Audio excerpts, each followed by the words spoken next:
Ladies and gentlemen, welcome to episode 404. I am your host, Keith Andrew. I'm here with a good friend, Maximilians. I just want to say thank you for accepting my request and being a guest on my talk show.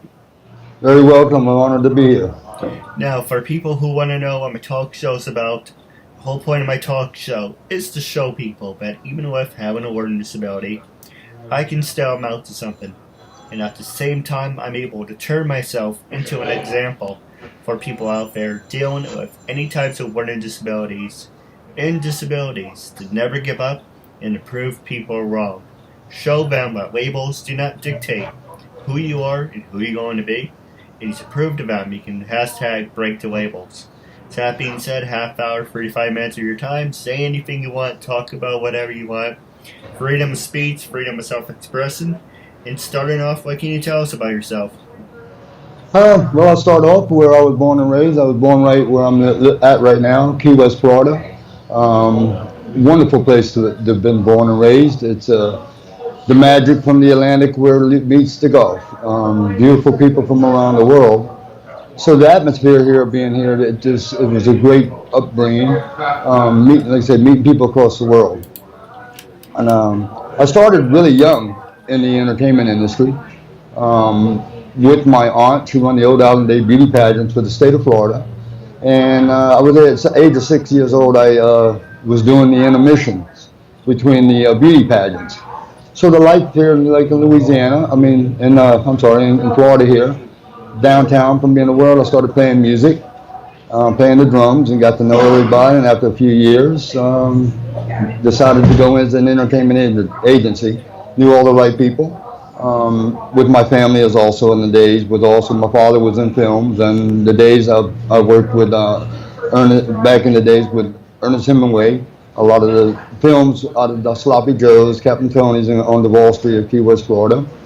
Also I dove with Mel Fisher, where we ended up finding, it was a long story between that, but we found the sunken treasure, the Etosha, which the lifetime of that was just everything. And at that time was also with Johnny Carson back in the good days, and I decided I knew all the right people, and let's do this for the good cause in the entertainment business, and so that's what I did. I've always done it for free. People ask me how did you do that for free? Well, it to me it really came back. It came back because I was tired of the game. Of the motion of the machine of Hollywood. I always believed that without our artists, we can't exist. So why are we the ones taking all the money and giving them the little bits and dimes out of it? It's not right that, again, that we would be the ones I couldn't do what I do if it wasn't for the entertainers itself. So for the last over 25 years. I've based it like that. And I've helped a lot of people open a non-exclusive contract around the world and just did what I had to do. And again, how do I get paid for that? What happens, a little illustration, was several years ago, a little girl she was 8 years old. She looked like a Shirley Temple, beautiful. Her kid had been in a contract with somebody for 2.5 years, almost 2.5 years, but for 3-year contract, and in 2.5 of them years, they never used her for anything. So I had a film with Toronto Pictures. It's a non-violent film company, and I got her in that film. Well, the film came up for Academy Award, and of course, her agent right away calls me and says, really cussed me out. Why did you do this? What do you want out of it? And this and that. And I straight up told him, what I want, I got. That girl's got a life now. You threw her on a shelf, and I don't want no money. I don't want nothing. So that hospitality and showing love and appreciation, not trying to take the gouge and what's happening today with so much fraud, that set the stone to doing everything we do. We did it for free to help people around the world. So it has really grown very big because of that. Today we are non-exclusive. We keep our clothes, but we have a team. So how does this come in play when I came across you? I know you've been around my vice president, Lisa Pearl, for a Yeah. few years, so you have been being watched. I didn't really know you at first, but I knew what you represented. And to me, that was everything. I love it. I think what you do is incredible. So, and my heart for people has always been like that. We are really out there to help. So bringing this attention, what you doing, what you're doing to play is just remarkable. So we got to team up, and that's how we end up being together. And there's a lot of beautiful things we can do with this, and show people that you can make dreams come true, and that's what we're about. It's about Max Millions helps bring dreams to reality. We don't give up.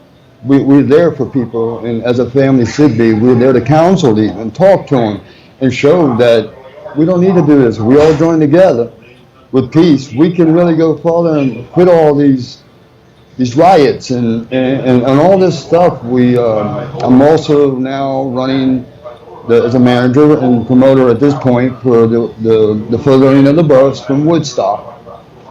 We did a show not long ago, and it was incredible. The children are out there painting on the buses, and the music was beautiful, and everybody just having a wonderful time. Not one picketer, not one problem whatsoever. So that was definitely an indication that it can be done. So that's where we're going to now. Where I'm in Florida now, we're raising money here and doing concerts, television, everywhere right now is raising the funds for the disasters of the hurricanes, also in Louisiana, Texas, and then we're going to be doing some stuff in Colorado.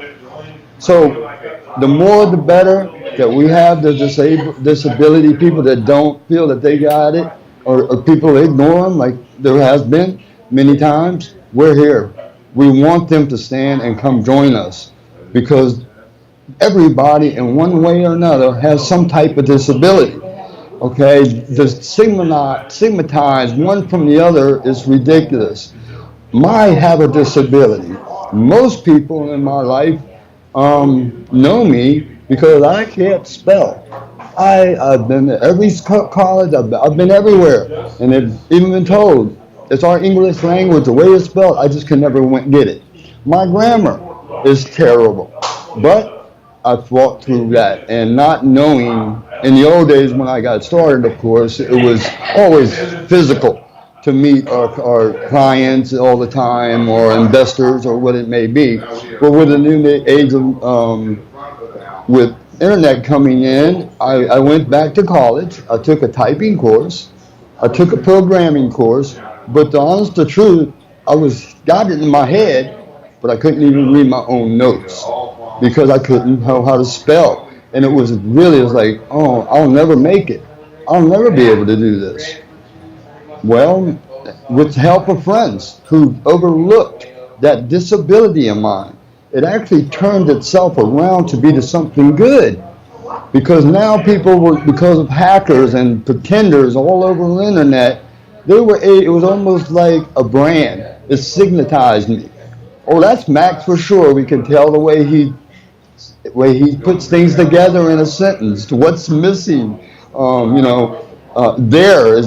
one of those ways was it supposed to be spelled? That's Max. So it really created an understanding that you don't have to be everything, the best mathematician, the best artist, whatever.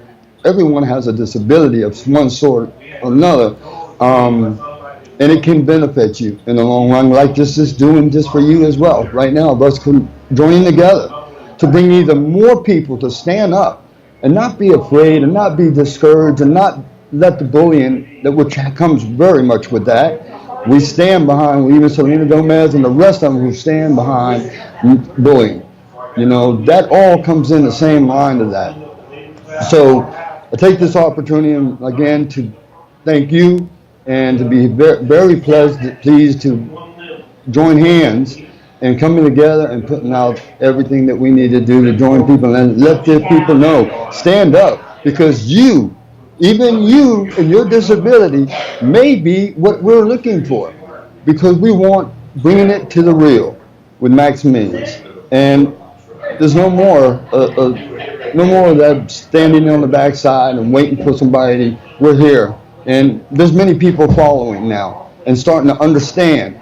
And hopefully, we have great hope that we're going to make a difference and a change. We hope, and it's going that way. Well, I will hold you towards that. Right. I Yes. do have a couple questions for you off Okay. the air, but we still have some time. Mm. Who influenced you to start your career? And you mentioned you worked with some famous people. Do you work with Yes. who were some of the A-listers that you worked with? I go. A lot of my stuff is I did was a lot of backside, backs behind the doors. One of my first that I really was one of my first that I was real close with, and at an age to really know, besides through the family and growing up and different things, was Goldie Hawn, which came here and did the movie Crisscross with Goldie Hawn in Key West, Florida. I would say that that was one of my first that I was like really put in, even though I was in the back end. I was never one to, I'm not here to be the star of the show. I don't want that, never have. I always kept out of the spotlight. That's why I eat my IMBD, things like that. I don't do it for the prestige, and I don't do it for money. Never have. So, and I kept away from that. But I got to say my words, and then with Kurt Ross, and of course many other ones that come um, through the years. My family lived right behind Hemingway. We played at the Hemingway house. So these things to me were more important than fame, celebrity status. I didn't care. I just loved what the entertainment industry. I love to be the backside of it. I've been there in the front, on the stage myself. That's not really what I'm about. So that was one of them. I've done many things with in connections with Paul McCartney and the music. It's just been an array of people throughout the years that I have done. There's several movies I'm involved with, the characters, and now we're really, my people and vice presidents are saying, Max, you got to get back out there. You've got to get out there and be known and let people see you. So that's what I'm doing today. Like I said, there's always a back door. I'm not a name dropper. People in the industry know who I am, and who I'm connected to. So it's not something I need to go out there and do. If they're really interested to find out, that's what I like to say. Well, then look me up, because it's all about the works. It's what you do behind the scenes. It's not always to me what's in front of it, because a lot of that is an illusion. Television, all cinema, all this is an illusion. So that's what that is. So I don't like to mix my personal place, because it can get to some people that have actually disabilities. Many years ago, I did a lot of stuff with MTV, and when Mac Headlam was out there on MTV, there was actually people out there that thought that was me. And because they did not understand, or they had a disability, or things like that. So I found it was better to be in a personal level, and that's another thing I do. The founders and the owners of CEOs of big corporations, they don't go one to one and talk to you, and that was another strong pace, because they knew they can actually talk to me. And there's been times in the middle of the night I'm like, oh, I'm ready to go to bed. It's been a long day. But it's counseling and sharing love and with each other and helping each other. That's really what it's about. But the names you can see through the networks of the people that I'm connected with. And there's some real good ones, real big ones, and to the people that are just normal day people on the street. So, Now, my yes. next question to you is, when I usually say this for the end, but I'm going to ask you now. When Okay. I first approached you to be a guest on my talk show, what was your first reaction, and what made you say yes about being a guest on my show? Well, if you look at it, we have radio shows, we got television shows all over. I haven't been on them myself, and they're my own shows with my VPs and stuff. I'm not about that. But when I seen you with your disability and being strong and proud and standing up there to make a voice, I said, this is the calling for me. This is where I'm coming in. I haven't done a a show like this or over the radios or anything in almost 5 years. So, and I've been getting ready to do some stuff, but when I met you, I was like, this is important to me.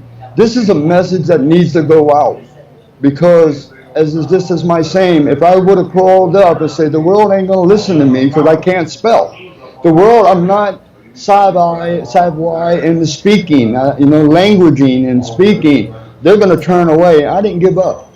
I didn't give up, and that's why I decided to right away with you because you ain't gave up. You're fighting that everything against the tide, and you know what? That's encouraging to me. That's what we need more of.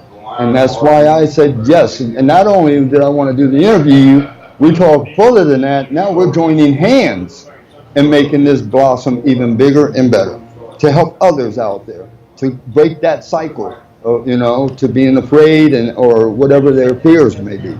Yes. No, absolutely. And now, before we take a commercial break, we're going to take a commercial break, and then I'm going to ask you one more hard-hitting question, and then I'm going to pass the show over to you. Okay, sounds good. Welcome back to episode 404, Season 5 of the Keep Fantasy Network. Here's a good friend of mine, Maximilians. I just want to say thank you for sticking with us. What's the last 14 minutes left of the show? I'm going to ask you one more hard-hitting question, then I'm going to pass the show over to you. You can ask me anything you like, gloves off. And so the first question I'm going to ask you is social media. Can social media make you or break you? And because you have your own company and everything, and you're in the center of attention, then people like to work with you. So what is an example what I'm asking is, did it have a big influence on what you're doing? Yes, it is, but I have to say it's really a struggle. You better have the right security people behind you. I think that's where major monies and things are set because it can be a very good tool and everyone knows it, but it can also bring a lot of evil and it can bring a lot of very serious stuff. I'd like to mention this real quick because of this hurricane, for instance, down here and how this internet is working and how these medias do. My family here in our home was messed up during the storms.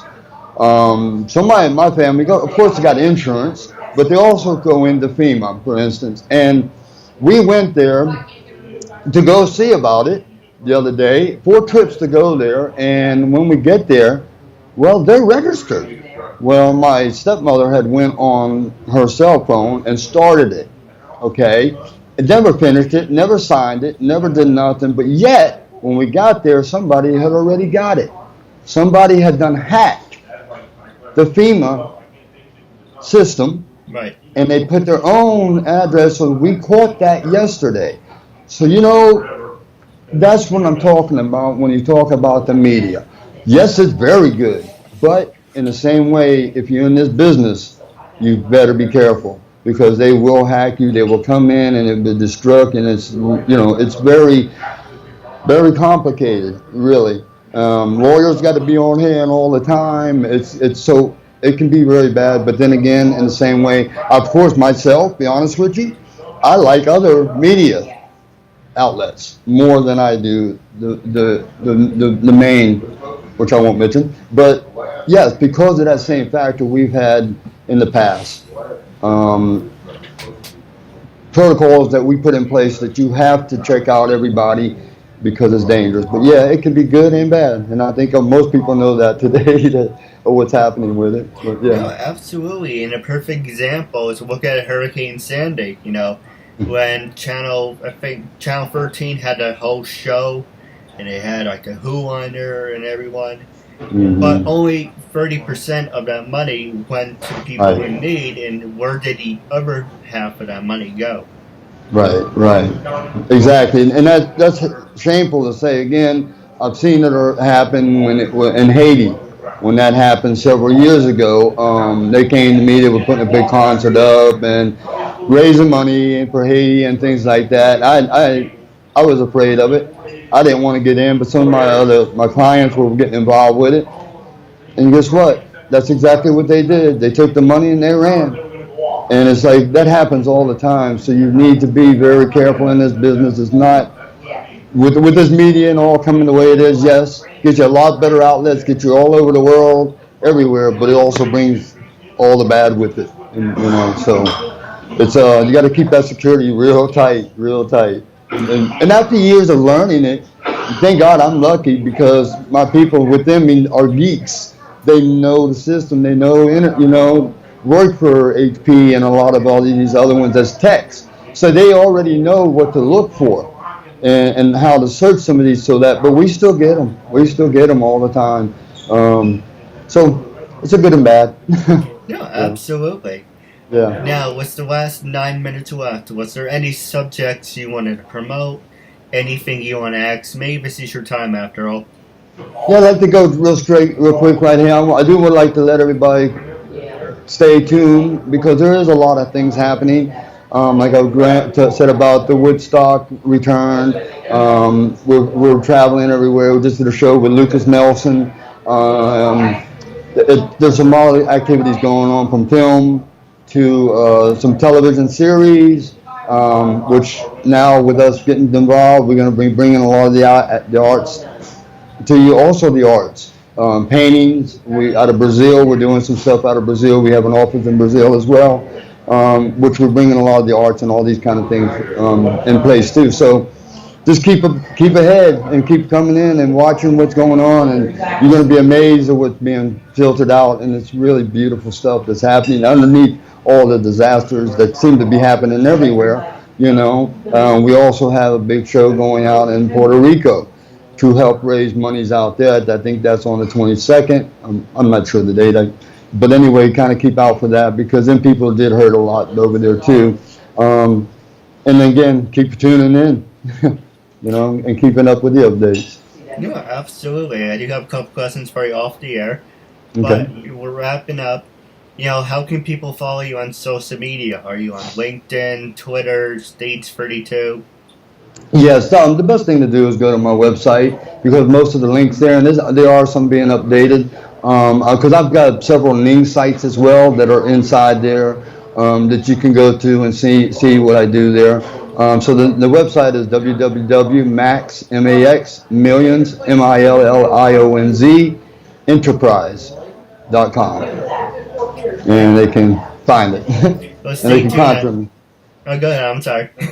Yeah. Now, there's also, of course, one thing I should have mentioned too. A lot of people through the years ask me, Max, is that your real name?